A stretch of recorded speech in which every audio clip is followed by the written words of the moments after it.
સમય સારો હોય ત્યારે માણસ પોતાને બળવાન, શક્તિશાળી અને ઈશ્વરની સમકક્ષ સમજવા લાગે છે અને આવી જ ભૂલ પોરબંદરના ગેંગસ્ટર ભીમા દુલાએ કરી.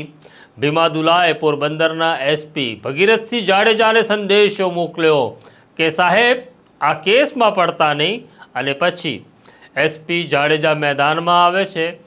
શું થયું ભીમા દુલાનું તેની વિગતે વાત કરવી છે. વૈષ્ણવજન તો તેને કહીએ જે પીડ પરાઈ જાનાને રે. નમસ્કાર, નવજીવન ન્યૂઝમાં તમારું સ્વાગત છે અને હું છું તમારો પ્રશાંત દયાળ. વાત કરવી છે પોરબંદરની. પોરબંદર એટલે મહાત્મા ગાંધીનું જન્મસ્થળ. બહુ જ પવિત્ર જગ્યા છે, પરંતુ વર્ષોથી કેટલાક લોકોએ આ પવિત્ર જગ્યાને અભડાવવાની નેમ લીધી હોય, સોગંદ લીધા હોય તેવું લાગે છે.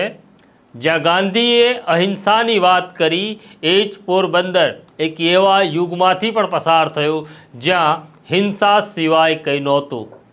વર્ષો પહેલાં એક એસપી આવે છે. એસપીનું નામ હતું સતીશ વર્મા, અને તેમણે ફરી વખત આ ગેંગસ્ટરોના હાથમાંથી પોરબંદરને છોડાવ્યું અને પોરબંદરને મહાત્મા ગાંધીનું ગુજરાત અને મહાત્મા ગાંધીનું પોરબંદર બનાવ્યું. સમય આગળ વધ્યો, નવા ગેંગસ્ટરો આવવા લાગ્યા અને એક નવા ગેંગસ્ટરનું આગમન થાય છે જેનું નામ છે ભીમુ દુલો. આ ભીમા દુલાને રાજકીય રક્ષણ હતું તે કહેવાની જરૂર નથી, કારણ કે કોઈ પણ ગુંડો રાજકીય રક્ષણ વગર મોટો થઈ શકતો નથી. અને આ ગુંડાને ખબર નથી હોતી કે તે તો આ રાજનેતાનું પ્યાદું છે. આ રાજનેતા ઈચ્છે ત્યાં સુધી ઉપયોગ કરે છે અને પછી આ પ્યાદાને મરવી નાખે છે. ગુજરાતમાં આવા અનેક કિસ્સા છે કે આવા ગેંગસ્ટરોનો ઉપયોગ કરી આ રાજકીય નેતાઓએ પછી આ પ્યાદાઓને ખતમ કર્યા. વાત કરવી છે ભીમા દુલાની. લાંબો સમય સુધી પોરબંદરની જેલમાં રહેલા ભીમા દુલાને સુપ્રીમ કોર્ટે જામીન આપ્યા. પોરબંદરમાં હમણાં સુધી ભીમા દુલા ઉપર 48 કરતાં વધુ ગુના નોંધાઈ ચૂક્યા હતા. સુપ્રીમ કોર્ટના જામીન પછી બહાર નીકળેલા ભીમા દુલાએ ફરી પોતાની ગેંગને સક્રિય કરી અને એક ઘટના ઘટે છે. ઘટના 20 દિવસ પહેલાંની છે. 20 દિવસ પહેલાં પોરબંદરના બગવદર વિસ્તારમાં આ એક ગામ છે. આ બગવદર ગામની અંદર પોતાના ઢોરો ચારી રહેલા એક રબારી જ્ઞાતિના વ્યક્તિ ઉપર હુમલો થાય છે. આ 62 વર્ષની ઉંમરની વ્યક્તિ છે. 3 લોકો આવે છે, જીવલેણ હુમલો કરે છે, જેમાં આ વ્યક્તિના પગ તોડી નાખવામાં આવે છે. આ મામલાની જાણ થતાં પોરબંદર પોલીસ ત્યાં પહોંચે છે. આ વ્યક્તિ ફરિયાદ તો આપે છે, પણ ફરિયાદમાં નામ નથી. આ વ્યક્તિ એવું કહે છે કે કોઈ અજાણ્યા માણસોએ મારી ઉપર હુમલો કર્યો. પોલીસને પ્રશ્ન એવો થાય છે કે જો અજાણ્યા માણસો છે અને આ રબારી છે, સામાન્ય માણસ છે, ઢોરો ચારવાનું કામ કરે છે, સામાન્ય માણસ ઉપર કોઈ અજાણ્યા માણસો હુમલો શું કામ કરે? એટલે પોલીસના ચોપડે ફરિયાદ તો નોંધાય છે, પણ આરોપીનું નામ હોતું નથી. આ મામલાની ગંભીરતા બરાબર સમજી રહેલા SP Bhagirathsinh Jadeja local crime branch અને સ્પેશિયલ ઓપરેશન ગ્રુપને કામે લગાડે છે, કારણ કે સૌથી પહેલાં તો આ ઘટના સમજવી જરૂરી હતી કે શું ચાલી રહ્યું છે પોરબંદરની અંદર. અને જાણકારી એવી મળે છે કે ભીમા દુલાની ગેંગ અને બોરીચા ગામના રબારીઓ વચ્ચે કેટલાક દિવસથી માથાકૂટ ચાલી રહી છે. અને માથાકૂટ એવી છે કે ભીમા દુલાને ત્યાં કામ કરતા એક માણસ, જે માણસ 14 વર્ષથી ભીમા દુલાને ત્યાં કામ કરતો હતો, તેને બોરીચા ગામમાં કોઈ રબારી જ્ઞાતિના લોકો સાથે માથાકૂટ થઈ. અને બસ પેલા હિન્દી પિક્ચરના ગેંગસ્ટર જેવું સબ કુછ કરના મેરા ઈગો હટ મત કરના, આમ ભીમા દુલાનો ઈગો હટ થાય છે, કારણ કે બોરીચા ગામના લોકોએ ભીમા દુલાના માણસને સામે થવાની હિંમત કરી. એટલે હિન્દી પિક્ચરની જેમ ભીમા દુલા પોતાના માણસોને લઈ બોરીચા ગામમાં પહોંચે છે અને ધમકી આપે છે, જોઈ લેજો હવે પરિણામ સારું નહીં આવે. આમ પોલીસ એક પછી એક તાર જોડી રહી હતી, પણ કોઈ નક્કર કડી મળી રહી નહોતી. આ 3 માણસો કોણ છે જાણવું અનિવાર્ય હતું. ત્યાં વિનાશ કાળે વિપરીત બુદ્ધિ. આ ગુંડો હોય, રાજનેતા હોય, સામાન્ય માણસ હોય, જ્યારે વિનાશ નક્કી થાય છે ત્યારે વિપરીત બુદ્ધિ સૂજે છે.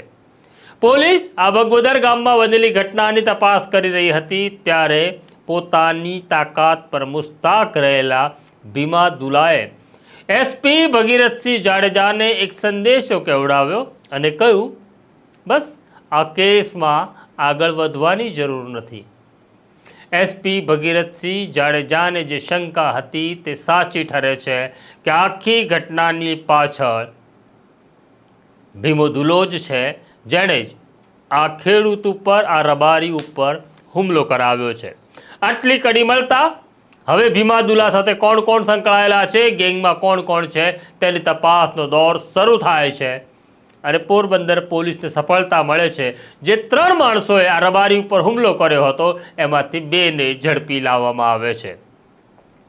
આ બધા જ ગુંડાઓની ખાસિયત એવી હોય છે કે બહાર ડોન હોય છે, પણ જ્યારે એ પોલીસ થાણામાં આવે છે ત્યારે એ લઘુ શંકા કરવાની વેતના પણ રહેતા નથી.